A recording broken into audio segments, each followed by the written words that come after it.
Estamos unidos na presença de Deus, que é Pai, Filho e Espírito Santo. Amém. Convido você a estar rezando comigo. Vinde, Espírito Santo, enchei os corações dos vossos fiéis e acendei neles o fogo do vosso amor. Enviai o vosso Espírito, e tudo será criado, e renovareis a face da terra. Oremos, ó Deus, que instruíste os corações dos vossos fiéis com a luz do Espírito Santo.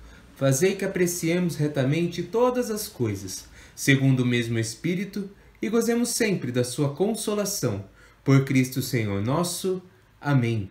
Ave Maria, cheia de graça, o Senhor é convosco. Bendita sois vós entre as mulheres, e bendito é o fruto do vosso ventre, Jesus. Santa Maria, Mãe de Deus, rogai por nós, os pecadores, agora e na hora de nossa morte.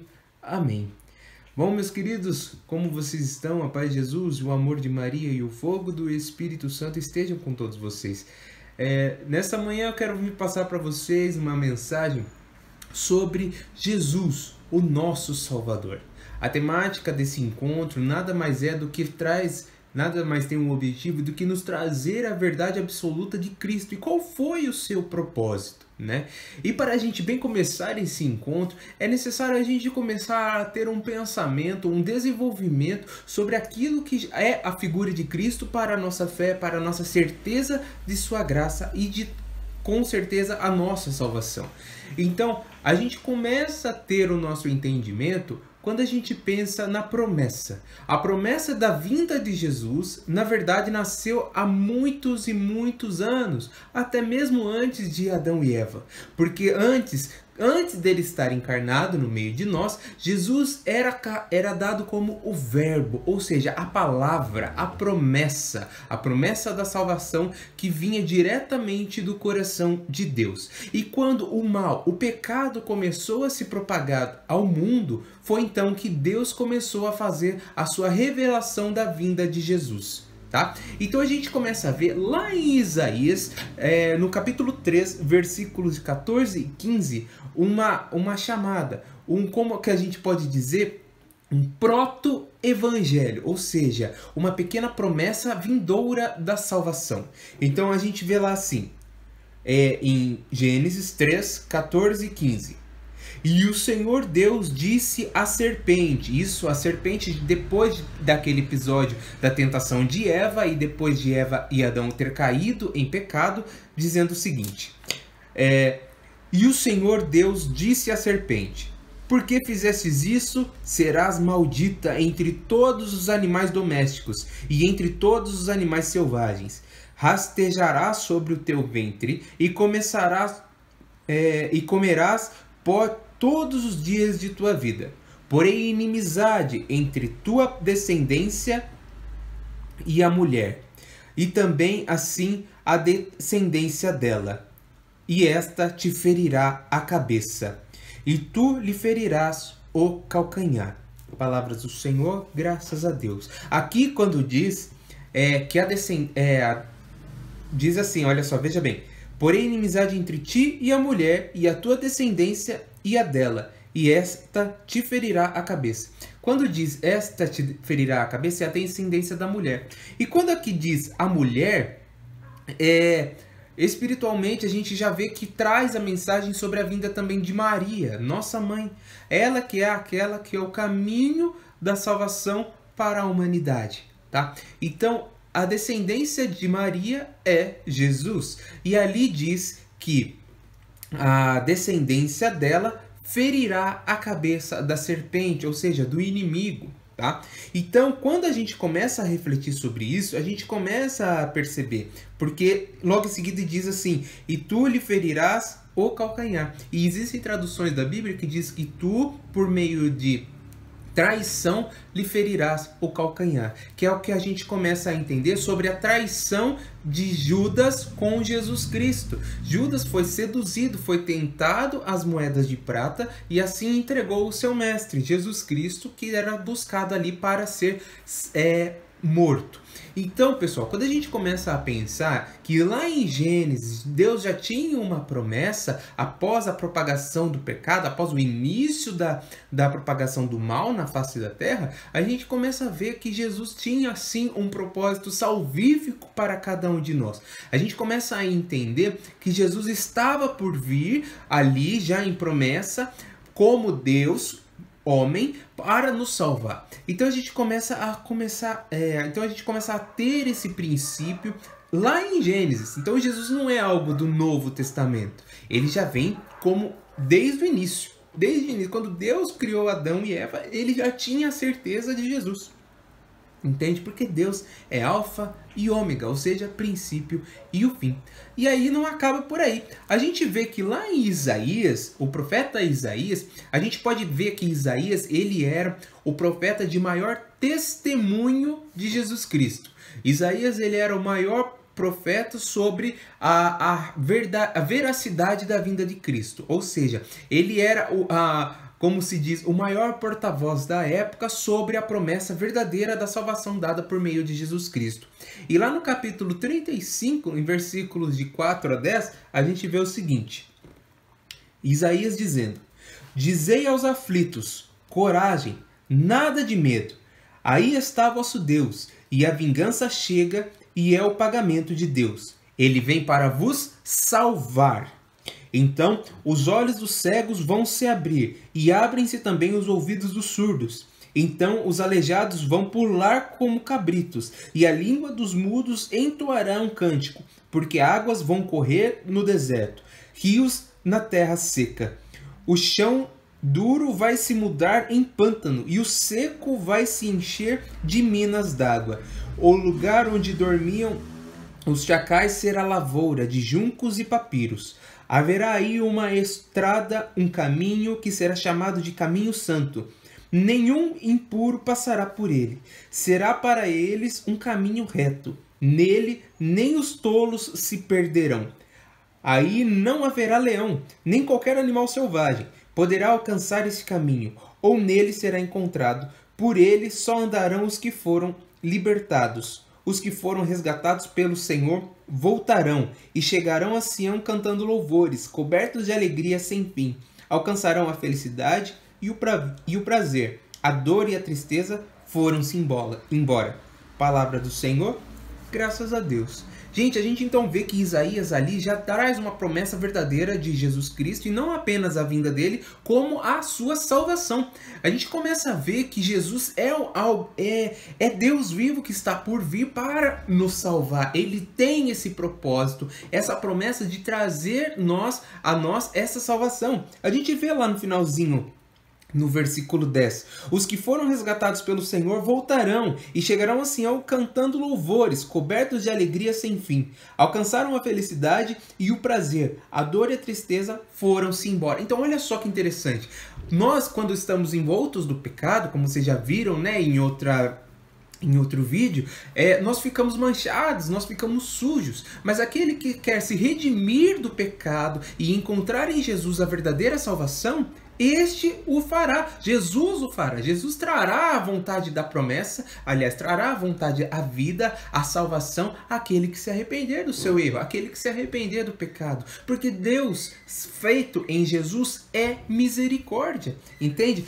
A gente começa a entender que a encarnação é a excelência do amor do Pai. Quando Jesus se faz encarnado, quando Deus se faz filho aqui, encarnado, posto a promessa de sacrifício para a nossa salvação, a gente vê que o que existe ali é o amor, é excelência em amor, é algo muito maior, incontável, entende? Então, a gente também começa a entender que essa promessa, essa salvação, ela não caduca, ela não morre, é atemporal, ou seja, desde aquele tempo a gente vê que Jesus é o nosso Salvador até os dias de hoje. Entende? Por quê? Porque o sacrifício dele é da morte até a sua redenção. Porque ali está caracterizado, ali mostra que da dor nós vamos à nossa vitória. Entende? Então, por isso que Jesus ali morreu, foi sacrificado, morto, sepultado, desceu à mansão dos mortos, porém ressuscitou ao terceiro dia, subiu aos céus e está sentado à direita de Deus Pai Todo-Poderoso. Então, gente, quando a gente vê que Jesus foi... Ele é redentor, ele teve uma morte após uma ressurreição, e após a ressurreição a gente vê a salvação ali, objetificada, ou seja, escancarada, a mostra para nós. Então, quando a gente começa a cair em pecado, se afundar, a gente começa a se sentir indigno da promessa de salvação, a gente tem que entender que Jesus, ele é o Senhor da segunda chance. Ele veio, este é o propósito de Jesus, para nos salvar. Entende? Jesus foi dado a nós como presente de Deus para o quê? Para que nós pudéssemos ver Deus por meio dele. Jesus, ele se coloca. Jesus é um fato histórico, tá? Porque ele existiu, caminhou entre nós, esteve conosco para nos revelar um fato sobrenatural, que é a existência de Deus. Então nós precisamos de Cristo para acessar a Deus. Ele é o caminho, a verdade e a vida, como diz Isaías. Ele é o caminho reto, é o caminho correto. Então ele é o caminho, a verdade e a vida. E é por ele que nós chegaremos a Deus. É através dele. Por isso que também em outras passagens, João mostra pra gente, né, que ele é o nosso Salvador. Ele é o nosso Redentor, é o Verbo que se fez carne e habitou entre nós. E ninguém chegará ao Pai senão por Ele. Entende? Porque a gente precisa ver. Nós, humanos, somos a maioria de nós somos como São Tomé. Quem que foi São Tomé? Aquele que só acreditou que Jesus ressuscitou quando tocou nas chagas de Cristo. Ele precisou tocar, ele precisou ver para crer. E infelizmente muitos de nós ainda somos assim. Nós precisamos ver para crer em Deus. Mas Deus, por meio da sua infinita misericórdia, sua infinita bondade, nos enviou o seu Filho amado, se fez homem para nos salvar. Um homem à sua imagem e semelhança, cheio de amor, plenitude, misericórdia e paz. Entende? Então a gente começa a ver que o amor do Pai nos mostra que temos sim salvação. Entende? Ele tem sim um meio para nos salvar. Deus tem sim misericórdia para cada um de nós. E lá em João também vai falar, lá no capítulo 3, versículo 17, vai nos falar que Jesus, ele não veio para nos condenar, mas para nos salvar. Só que para a gente ser salvo, a gente precisa querer ser salvo, entende? Porque também nós temos o livre-arbítrio. Deus, Jesus, através das suas chagas, por meio de suas dores, ele veio para nos mostrar que ali o véu se rasgou, ou seja, o sistema caiu e nós pudemos ter uma nova perspectiva sobre o que é a promessa salvífica. Jesus veio, ele pisou na cabeça da serpente ali na cruz e aí mostrou, como dizia lá em Gênesis, né?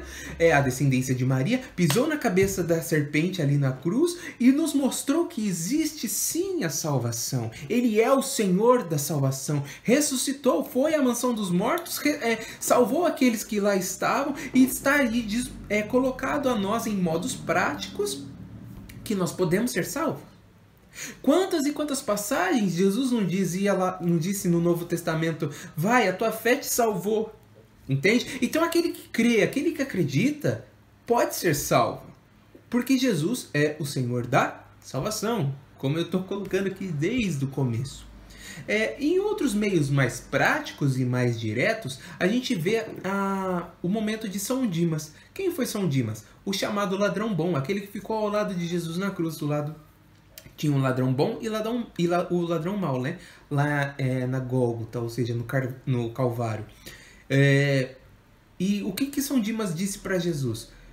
Aliás, São Dimas ali no debate entre ele e o ladrão mau, ele dizia para o ladrão mau que eles mereciam estar ali, mas Jesus não, porque Jesus era um homem bom. Jesus fazia coisas boas e trazia palavras de amor e promessas de salvação para aquele povo. Então, quando ele dizia isso para o ladrão mau, ele falava: nós merecemos estar aqui, mas ele não.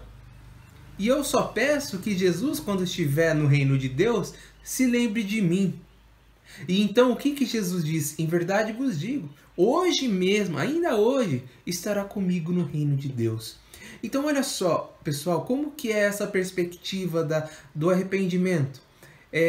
O ladrão bom, ele reconheceu que ele estava em pecado. Ele reconheceu que estava ali sendo punido. E ainda também reconheceu que Jesus era o Salvador. Era não, é o Salvador. Ele mostra que Jesus não merecia estar passando por aquilo.